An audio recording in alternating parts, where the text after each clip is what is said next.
You're listening to Matters of Engagement, a podcast examining issues at the intersection of health, healthcare, and society.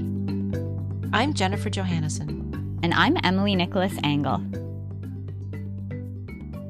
As part of our continuing series in engagement in health policy, this episode gets deep into the weeds. Our discussion today is more like a case study, exemplifying all of the thorny questions we ask about public or patient involvement. Now, I love this kind of discussion because it doesn't get caught up in some of the questions like, should we or shouldn't we, or how should we do it better? Instead, we're going to step around some of these logistical questions and contemplate concepts around legitimacy. Right. It's a word with a lot of complex ideas embedded in it. And in this conversation, we're looking at it from a number of angles. And we'll get to definitions in a second. Let's first explain the context so we're all on the same page. Okay, great. Our guest is Katherine Boothe. She goes by Katie. Right, Katie. Katie is an associate professor at McMaster in the political science department and a team member in the Public Engagement in Health Policy project. She wrote a paper called Redefining Legitimacy in Canadian Drug Assessment Policy, comparing ideas over time, published in 2021.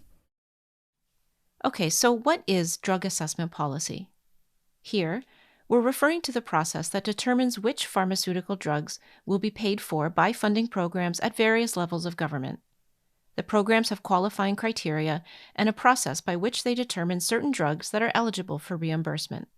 And this process is overseen by drug advisory committees, made up of healthcare professionals, epidemiologists, health economists, and other technical experts, and more recently, members of the public.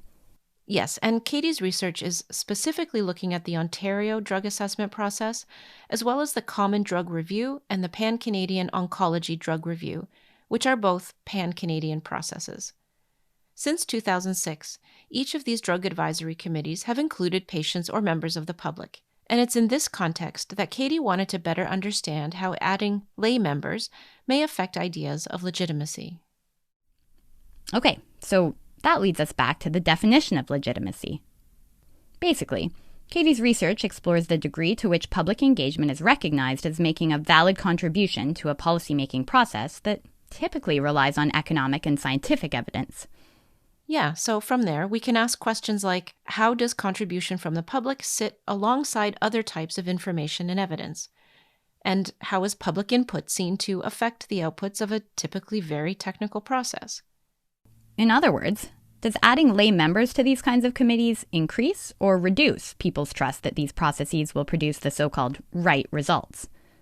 Katie's work doesn't answer those exact questions, but her work does get us closer to homing in on some of the tensions and complexities. Well, let's turn it over to Katie now.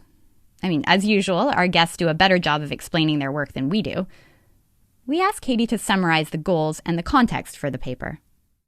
The paper is asking about how and when people's ideas change with their ideas specifically about public and patient engagement in drug assessment, in this case. And I was interested in this because the introduction of public and patient engagement to Canadian drug assessment starting in 2006 was a big change to these institutions, which had previously only been made up of people I categorize as technical experts. So clinicians, health economists, sometimes health ethicists, and they formed these independent bodies who applied the methods of health technology assessment to consider the clinical effectiveness of new drugs and also their cost effectiveness, and then make recommendations to public drug plans in Canada about which drugs should be publicly funded for those limited groups of people who have access to public drug insurance. It's this kind of very technical, specialized space. And in 2006, in large part in response to pressure from patient advocacy groups and a sense that there's a democratic legitimacy problem with the way these recommendations are made, they start including patient and public members. So Katie talks more about this idea of democratic legitimacy a bit later. But essentially, she's referring to the rights of people in Canada to contribute to decisions that ultimately affect them. The two questions I had were, first of all, about the effect this had on the pre-existing technical members of the committees. And that's the focus of this article. The second question was about how patients and members of the public view these changes, that have now been in place for, 15 years-ish. So the first part of the question, though, was focused on the potentially changing ideas of these technical experts for two reasons. First of all, because the change to the drug advisory committees was not initiated by the people who made up these committees. It wasn't initiated by the people who do the drug assessments, look at this evidence, apply these methods. It came from outside the committees themselves. At the time, this must have ruffled a few feathers, not only because adding lay members may have changed the group dynamics, but because it might have challenged the very essence of why we have these kinds of expert drug committees. Katie relates these tensions to ideas about legitimacy. There's a very kind of specific, we might even say narrow idea about what constitutes legitimate evidence. When you have a process based on a Western scientific method and, standards of biomedical research, even bringing in some economics, it's still a fairly rigid set of criteria for what constitutes, quote unquote, good evidence.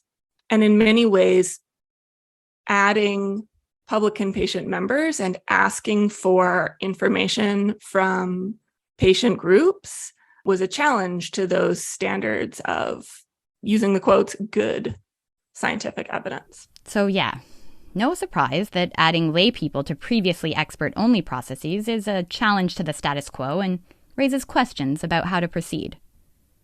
But we're not necessarily talking about overt conflict or tensions. Katie's work takes a look at how different reasons and priorities may contribute to members potentially feeling that they're not actually aligned.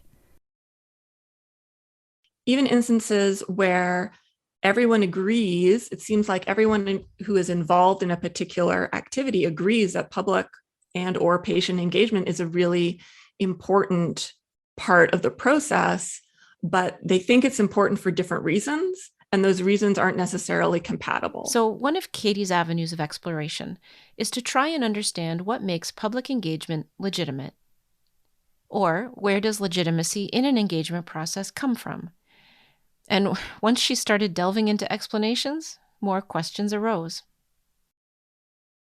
This is something that's been the subject of lots of interesting research and different ways of describing where, for example, legitimacy comes from in a patient engagement process. Does it come from the process itself, the way the process is designed? Does it come from the outcomes of the engagement activity? Does it come from who is involved, like having the right people at the table? Is that what produces legitimacy? So there's different kinds of ways of thinking about where legitimacy comes from. For Katie, a good starting point in thinking about legitimacy is to consider, why do we involve patients and members of the public in the first place? One reason that you might involve them and us is because they have a right to be there. You involve them for democratic reasons, because it's important that people who are affected by a decision are provided with an opportunity to contribute to that decision. So that's one reason. And we can think of different sort of factors that would go into creating a democratically legitimate engagement process, to do with who has the opportunity to be involved, what barriers are there to participation, and how are those dealt with? What sort of opportunities do people have to make their voice heard, and are those kind of meaningful and appropriate? So that's one set of reasons and ways that patient engagement might contribute to the legitimacy of a health policy decision, for example. Another type of reason is we should involve patients or members of the public because they have information that we need, that we cannot get any other way, right? So when we're talking about drug assessment, for example, drug advisory committees are saying, okay, we've got information from clinical trials about how these drugs work. We've got economic assessments about what they cost relative to other drugs that do similar things. And we also need information about, do these drugs meet patients' needs, right? What kind of outcomes are patients looking for in a particular therapy? And do these drugs meet these needs? Or, how do patients' understanding and evaluation of the costs and benefits of a drug shape a committee's decision about whether it should be publicly funded, right? The drug does this thing that it's supposed to do, for example, but it causes terrible nausea. Okay, that's important information that you might not get from clinical trials. Okay, so Katie spells out a couple of different reasons for engaging patients and members of the public. And often these reasons do coexist comfortably. We hear both reasons a lot. Patients have a right to be there, and their information is useful. But as Katie mentioned, these reasons may not always be compatible or produce the same outcomes. Katie describes how sometimes these differing rationales can lead to disappointing experiences.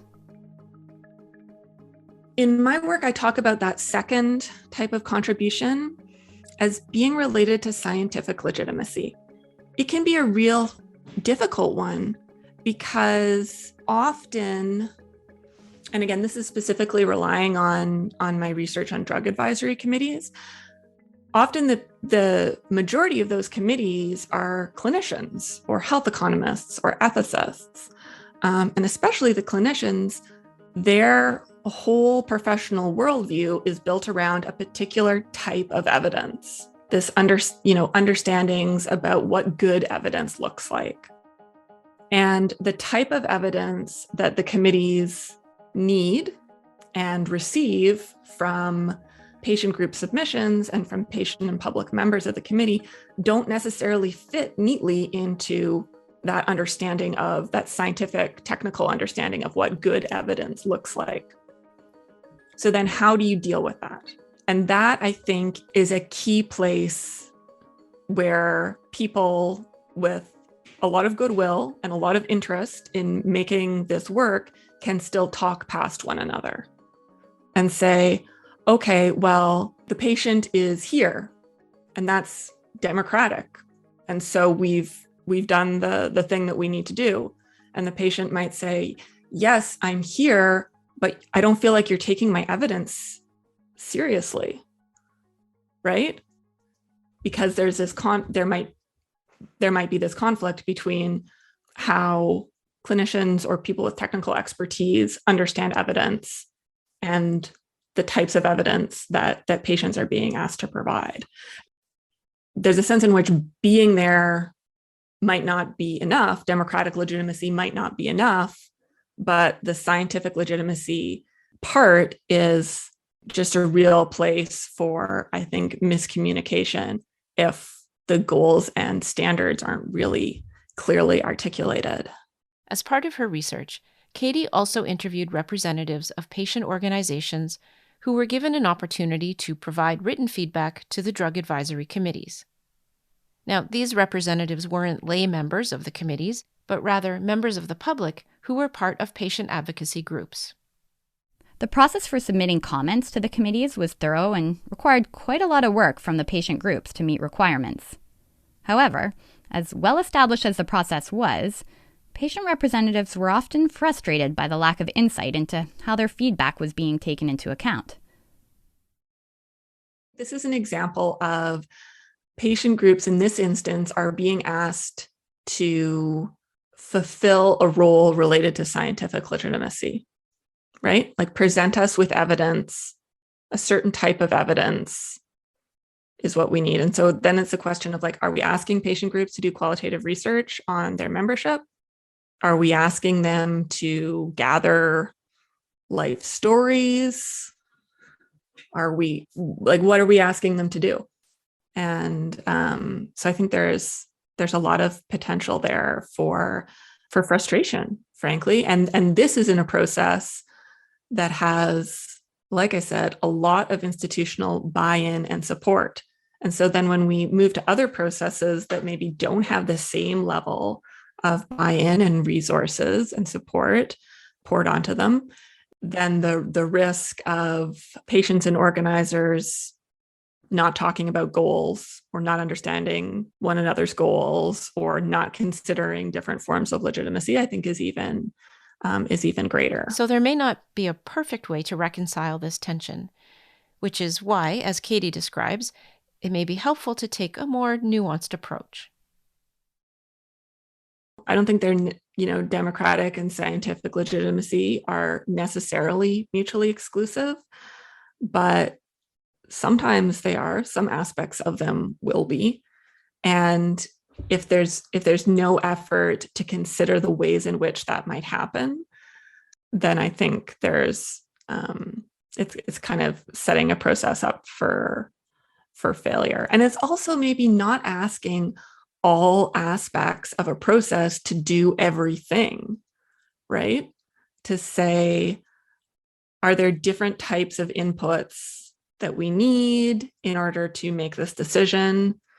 Are there different points in which we need feedback versus times when we need to really sit down and deliberate with patients or members of the public? And so I think just being a little more fine-grained in the way that processes are matched with goals might be helpful.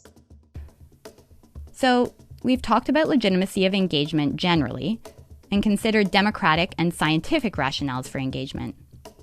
So we can see that there are different reasons why people think it might be important to engage the public. And if we can articulate that better, we might have less frustration. But that's not quite the end of the story. Not only does public input represent different kinds of legitimacy, but that legitimacy can have different audiences. In other words, we have to consider how different stakeholders view that legitimacy. The paper suggests that there are probably different audiences for legitimacy. In the case of drug assessment, we might ask, is patient and public involvement legitimate in the eyes of technical members, which is what this paper was focused on. And I think that that's important because at the end of the day, the technical members of the committee are really the ones who are responsible for implementing public and patient involvement. The committees are independent, and the way the process happens in the committee is the responsibility of the committee members. So if they don't have some understanding of patient and public involvement as a legitimate component of the process, I think that potentially limits how meaningfully it can be incorporated. Okay, so that's one audience for legitimacy. You also need legitimacy in the eyes of affected individuals, groups, and communities, because that's who public engagement is for, right? And if the process is not legitimate in their eyes, and they don't have the opportunity to understand how their input is being used and judge the acceptability of the way their input is being used, then it just becomes potentially this extractive process with trying to get better information for policy decisions out of members of the public or members of patient groups without giving them that sort of meaningful control over the process. The tricky part is the kind of legitimacy needs of these different audiences are probably going to be a little bit different. I don't think it's impossible to account for different legitimacy needs, but if you don't even understand that those needs are different, then you're not going to do it. So even though the idea to include public input didn't come from the technical committee members themselves, Katie speculates that the rationale of scientific legitimacy is gaining some traction. I think there is this kind of growing realization that the information was incomplete the information that the committees were using to assess drugs was incomplete when they didn't have access to information directly from patients, either sort of filtered and assessed by these public members or patient members, or directly in the submissions that they get from patient groups. So it's still a very messy process. Still are all sorts of questions about like, what are reasonable expectations of these patient submissions? Still questions on the technical side about, is this actually good evidence? Questions about, we're asking these under-resourced groups to potentially do qualitative research on their members, and that's problematic. But I think there's a growing realization among technical members that it is important and necessary, not just as a token, like we have to make this process look better by pointing out that there are patients on the committee, but we can make better decisions if we have this information from patients that comes to us on the committee. And as we might suspect, the lay members of the committee felt that their addition was an important step forward for including patient and public voices in the process. I didn't get to do the expanded round of interviews, but from the preliminary interviews I did, patient and public members of the committees were really, really sold on the value of being there in those rooms on those committees. But enthusiasm was less from patient groups, who still felt left out of the process. The greater difficulty was patient representatives who are on the outside of the committees who didn't have access to, the specifics of how the decisions are made or the way their information is used or like evidence that they were having an impact. I think that was a greater source of frustration. So, and therefore a greater potential legitimacy gap, because the patient representatives who put together these submissions on specific drugs that affect their condition, they don't get to talk to technical members, and hear about the impact that their information has. And, maybe in some cases that would increase the legitimacy of the process in their eyes, and sometimes maybe not, but they don't have access to the same information that I was able to get through these interviews. And I think that that's a potential. So we've talked before about engagement activities being somewhat clubby, where specially selected so-called regular people now become part of the inside circle. And as Katie describes, they're the ones most enthusiastic about being included. But for people on the outside of this process, like members of those patient groups, well, they might not have as much confidence in decisions because the process isn't transparent to them. Yeah. We generally tout how important it is to include patients and the public. But when it comes right down to it, participation is necessarily limited to a finite number of people. So the general public, people who are potentially most impacted by policy decisions, well, they may not care who's at the table if their needs aren't being met. Yep, and this is the kind of tension that Katie identifies in her work, noting that understanding the legitimacy needs of different groups is really important. Maybe not to solve everything, but to manage expectations.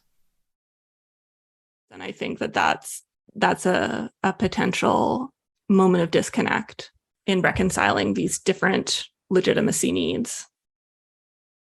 I think legitimacy in the eyes of patients and members of the public is important for a few reasons. It's important, just because in general, I would like policymaking to meet certain democratic standards.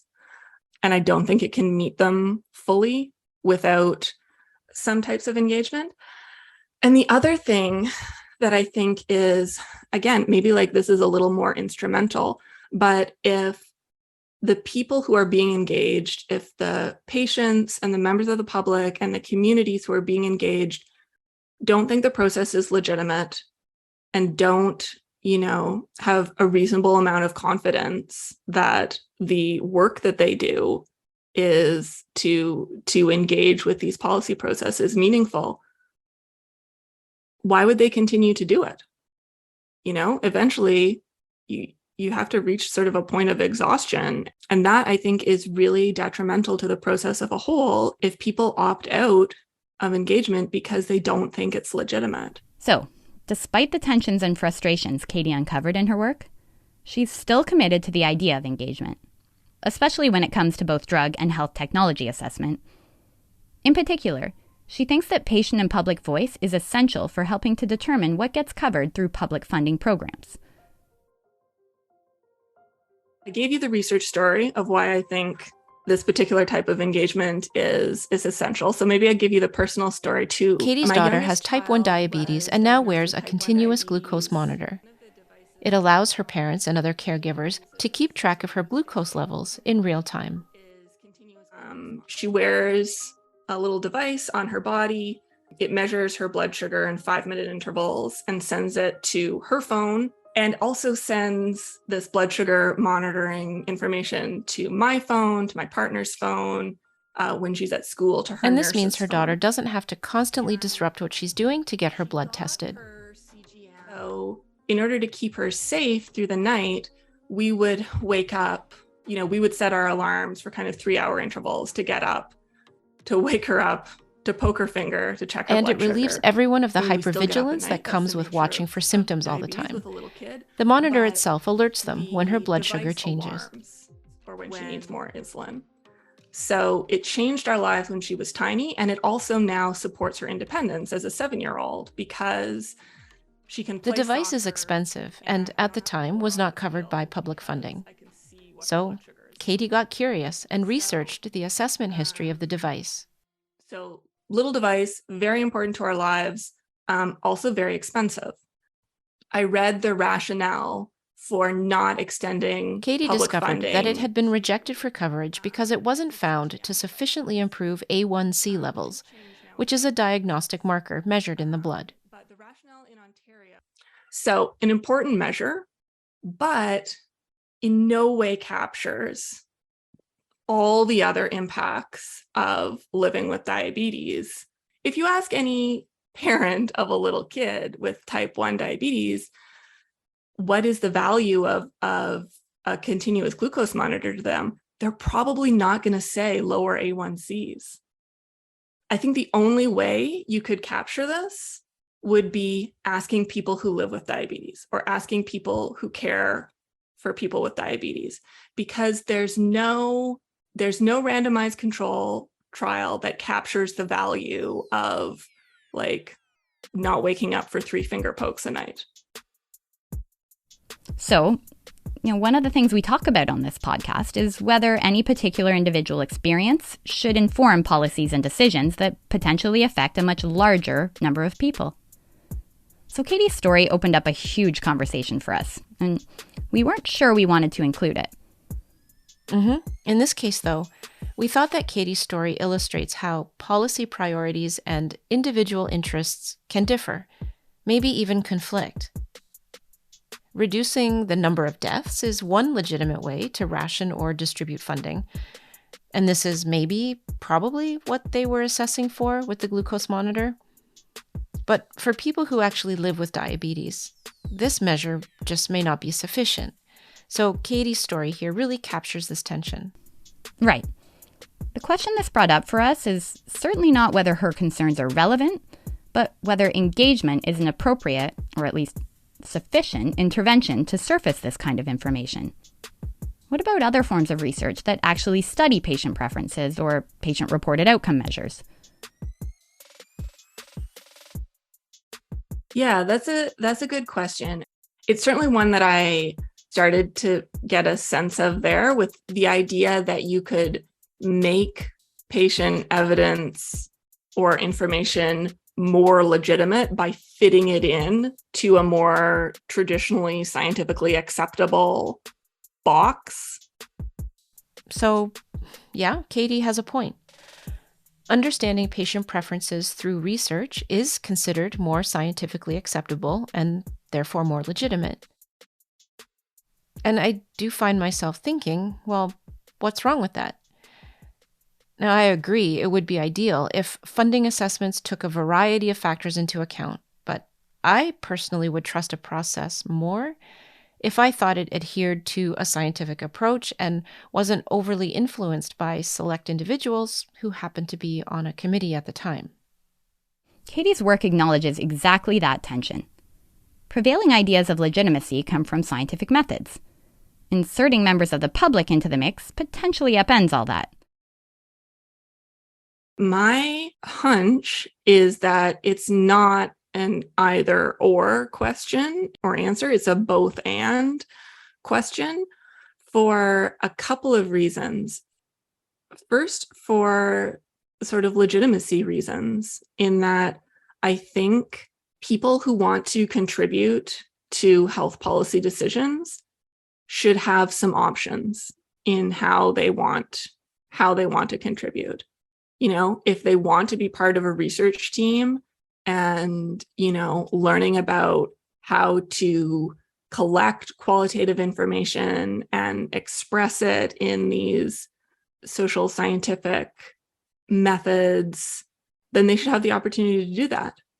And if they would like to have access to sort of a more unmediated opportunity to talk to decision makers or to influence decisions, they should have meaningful opportunities to do that too.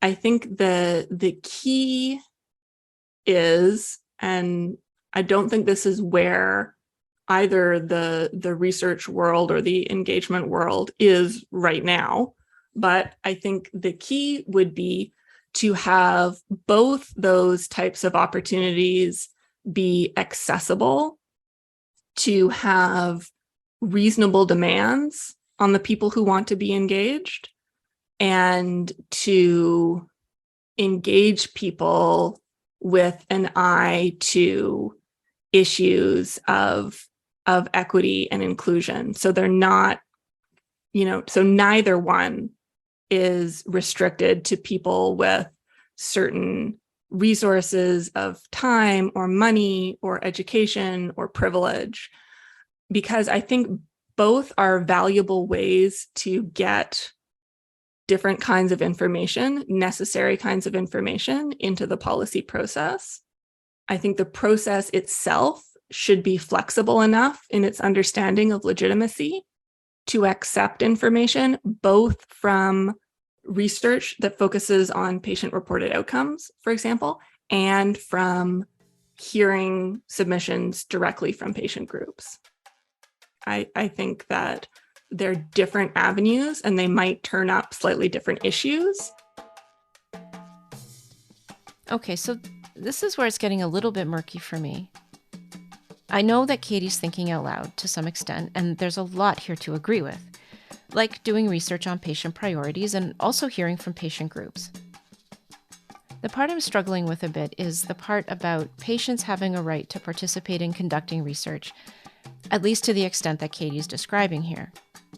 And also the idea of individuals having unmediated opportunities to influence decisions. It feels like a shortcut, or maybe a backdoor, to granting influence to only certain people. Yeah, there's plenty of potential risk here, which I think is why it's important Katie also mentioned equity and inclusion, to help ensure that influence or participation is not limited to people with certain privileges. Yeah, for sure.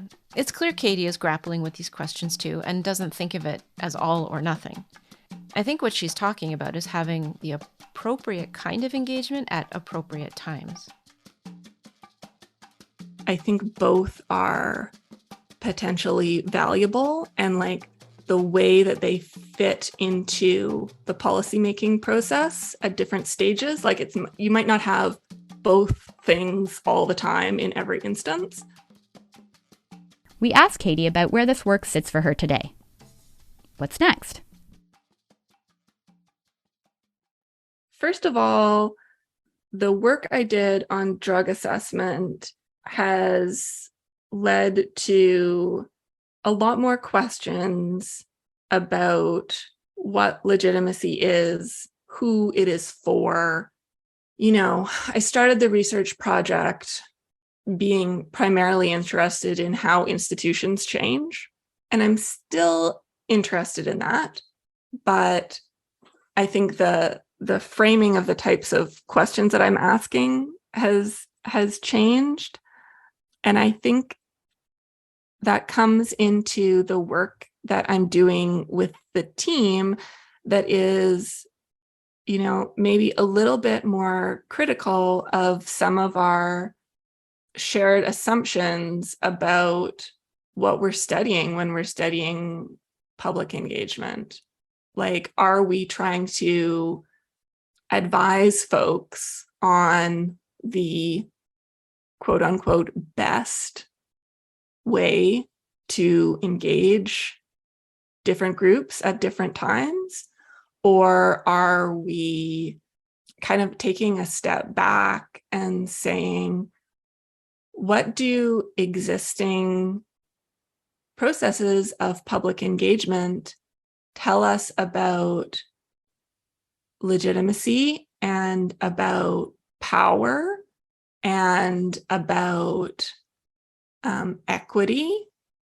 And I won't speak for everyone on the process, on the project, certainly, but for me, how can we study them with sort of a more activist lens in saying, if what we're observing in our research are failures of legitimacy or failures of equity, how do we describe what we're seeing and sort of direct our research goals to better understanding and maybe improving them?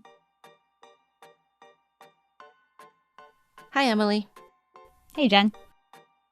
I'm glad we had a chance to talk more about legitimacy. It's such a central theme to so many aspects of engagement. It helps explain why there's often tension around engaging patients and members of the public in scientific or technical processes. The reasons why various parties engage can be very different. We talk quite a bit about scientific and democratic rationales for engagement. What I found particularly interesting here was considering how these rationales can actually be in conflict and can lead to frustration and people feeling like their needs aren't met. I also got a sense of some of the insider-outsider issues we've talked about before. Katie's research showed that members of the public who were on the technical committees were very much bought into public participation. But for members of the public who were part of patient groups, submitting comments to the committees, well, their response wasn't as enthusiastic. And like we said, I'm not sure it mattered to them that there were lay people on the committees. They just wanted to know how their requests were going to be addressed. I mean, focusing on equity will help to promote more fair distribution. But then again, who exactly identifies as being marginalized or disadvantaged these days? It's a bit of a moving target. It gets complicated quickly.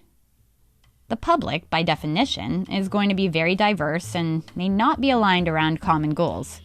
The more influential political or special interest groups may get the most attention and resources. Yeah, I'm really glad that Katie described the shift in lens in their research, maybe less in thinking about how to engage, and more about looking at current engagement practices and what that tells us about our views on legitimacy and ultimately on power. Well, big thanks to Katie Boothe for thinking out loud with us and sharing her work.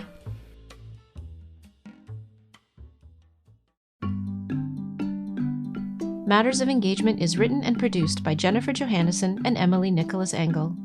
If you have feedback, ideas, or just want to say hello, please get in touch through our website at mattersofengagement.com. This series is supported by the Public Engagement in Health Policy Project, which promotes research, critical reflection, and dialogue about engagement issues that have a health and health policy focus. Learn more about this Future of Canada project at engagementinhealthpolicy.ca.